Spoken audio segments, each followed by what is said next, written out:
क्या करना है, मिट्टी को लाना है, जल का छींटा देना, छींटा जरूर देना, घर में लेकर आए और जल का छींटा होना जरूरी। 2 दिन तक 3 दिन तक मिट्टी रखी हुई है और उसके बाद अगर आपने पानी का छींटा नहीं दिया है और आपने डायरेक्ट मिट्टी को गला दिया और उसके बाद बनाया तो उसका कोई प्रमाण नहीं। जल का छींटा अवश्य, फिर उसको रख दें। 15 दिन बाद बनाओ, 4 दिन बाद बनाओ, 3 दिन बाद बनाओ, 2 दिन बाद बनाओ। शिवलिंग जब बनाओ तब उस मिट्टी को, जो कलश आपने रसोई घर में रखा है चावल का दाना रखकर प्लेट के ऊपर, अर्थात उस कलश का जल उस मिट्टी में थोड़ा सा डालिए। क्यों डाला जाता है उसका भी भाव वर्णन किया है। अब भविष्य पुराण, स्कंद पुराण और अग्नि पुराण, इन तीनों से ले लिया गया। वर्णन किया गया जब उस कलश का जल हम डालते हैं तो उस कलश में पितरों का भाव आ जाता है, अन्नपूर्णा का भाव आ जाता है, घर में लक्ष्मी का भाव आ जाता है, संपदा का भाव आ जाता है। पूरे 24 घंटे के अंदर एक क्षण के लिए रसोई घर में 33 कोटि देवता आते हैं, तो वो देवता का सारा भाव उस कलश के अंदर आ जाता है। और वो जल जब हम उस मिट्टी में मिलाते हैं तो गंगा, यमुना, सरयू, सरस्वती, ये 33 कोटि देवता में, तो इन सब का आनंद उस जल में आ जाता है। और वो जल जब हम मिट्टी में मिलाते हैं तो मिट्टी पवित्र हो जाती है, स्वयं कैलाश अधिपति को स्वीकार करने के लायक हो जाती है, निर्मित करने के लायक हो जाती है। शिवलिंग का निर्माण। अब शिवलिंग का निर्माण कैसे करना? मिट्टी में गला दिया पानी में।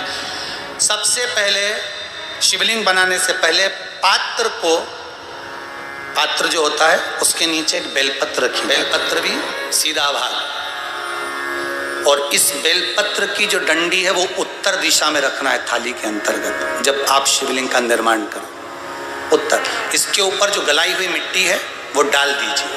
और डालने के बाद सबसे पहले शिवलिंग का स्वरूप बनाना है। सबसे पहले नीचे की जलाधारी नहीं बनाना, क्या बनाना है? शिवलिंग का स्वरूप बनाना। बनाने के बाद उसी शिवलिंग के पास में और मिट्टी डाल लीजिए, फिर जलाधारी का निर्माण करें, फिर जलाधारी।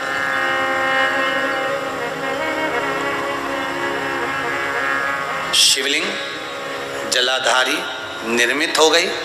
शंकर जी का संपूर्ण परिवार शिवलिंग में रहता है, आपको पहले भी कहा। भगवान भूत अधिपति भूतेश्वर, भगवान शिव का संपूर्ण परिवार शिवलिंग में, पहले भी कथा में कहा। निर्माण को मिट्टी लाए, स्वच्छ जगह की, जल का छींटा दिया, रखा। जब शिवलिंग बनाया तो एक कलश पानी पहले से 2 घंटा, आधा घंटा, 15 मिनट, 20 मिनट पहले उसको रख दिया। उसी पानी से उसको गीला करा। गीला करने के बाद उसका निर्माण सबसे पहले बेलपत्री, बेलपत्री के ऊपर मिट्टी, मिट्टी के ऊपर रखकर शिवलिंग का निर्माण, फिर जलाधारी का, जलाधारी का निर्माण। और शिवलिंग का निर्माण पूर्ण होने के बाद में फिर बाबा का सुंदर भाव से आप श्रृंगार करें, अभिषेक करें, पूजन करें। और एक बात याद रखना, पार्थिव शिवलिंग का अगर निर्माण करा है तो आपको वो पार्थिव शिवलिंग को रात्रि होने से पहले विसर्जन होना जरूरी है। हाँ, अगर कोई भी शिवरात्रि का दिन है तो फिर आप पूरी रात रख सकते हो। हरतालिका तीज का दिन है, पूरी रात रख सकते हो। बड़ी तीज है, छोटी तीज है, आप शिवलिंग बनाए हो तो आप पूरी रात रख सकते हो। विशेष कोई उत्सव है, श्रावण का महीना है, पूरी रात रख सकते हो। पर बाकी के समय अगर आप शिवलिंग का निर्माण करें तो उसको सूर्यास्त होने के पहले आप उसको नदी में, जल में, जलाशय में विसर्जन करें।